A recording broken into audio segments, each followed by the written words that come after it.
Hello friends, இன்னைக்கு Sunday டென்சி விளாக்ல நாள் 6. Today தான் அண்ணனுக்கு கடைசி மாடல் எக்ஸாம். டுடே எக்ஸாமுங்கிறத விட டுமாரோலேருந்து லீவுன்னு நினைக்கும் போது தான் ஹின்னு இருக்கிறது. அண்ணன் 3 இயர் எக்ஸாமை ஒரே மணி நேரத்தில் கம்ப்ளீட் பண்ணிட்டேன். பட் நான் அந்த பேலன்ஸ் 2 hour போகவே மாட்டேன்னு உட்காந்துட்டே இருக்கான். டுடே காலேஜுக்கு போகிறோம், 3 மணி நேரம் எக்ஸாம் எழுதுறோம், திரும்பி வந்துக்கிட்டே இருக்கும்னு தான் நினச்சிட்டு போனேன். அப்புறமா தான் தெரியுது மற்ற டிபார்ட்மெண்ட் சீனியர்ஸ்க்கு இன்னைக்கு ஃபேர்வெல்னு. ஸோ பஸ்ஸை ஈவினிங்காக தான் எடுப்பாங்களாம். அது வரைக்கெல்லாம் இங்கேயே சிட்டிங் போட்டு இருக்க முடியாதுன்ட்டு பஸ் ஏறிட்டேன். லாஸ்ட் டைம் அண்ணன் கொஞ்சம் ஃபுல்லாக இருந்தனால நான் அண்ணனை ஏமாத்திட்டாங்க. ஆனா இந்த தடவை செக் பண்ணி தான் தர்பூசணி வாங்கிட்டே வந்த ஃப்ரெண்ட்ஸ். பாத்தீங்களா எப்படி செவன் இருக்குல்ல.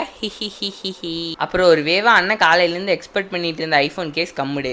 அதை அப்படியே அன்பாக்ஸ் பண்ண கையோட அண்ணன் எடிட்டிங் வேலையில சிட்டிங்க போட்டேன். நான் ப்ரியோர் கோட் ஈட்டிங் போறதை பார்த்துட்டு இங்க ஒருத்தி டெம்ட் ஆயிட்டு எனக்கு போட்டு சாப்பிட்றா பண்ணி பையலன்னு சொல்லிட்டே பாக்குறா. ஈட் பண்ண வேகத்துல இன்னைக்கு மொரட்டடி அடிக்கிறேன் பாடுறான்னு சொல்லிட்டு கிளம்பிட்டேன். எங்கன்னெல்லாம் கேட்காதீங்க, ஜிம்க்கு தான். இன்னைக்கு ஜிம்ல பேக் அண்ட் பைசப். வரும்போது இருக்கிற இந்த மண்டவெறி வாமப்போ முடிக்கிறதுக்குள்ளே எங்க போறானே தெரியறது இல்ல. அப்புறம் என்ன பேக்கை நிமித்திட்டு பைசப்பை பயப்பட வச்சுட்டு ஹோமுக்கு போய் நைட் சோச்சி சாப்பிட்டு இந்த படத்தை பார்த்துக்கிட்டே மட்டையாயிட்டேன். ஹெல்தியான சோச்சியா சாப்பிடுங்க ஃப்ரெண்ட்ஸ்.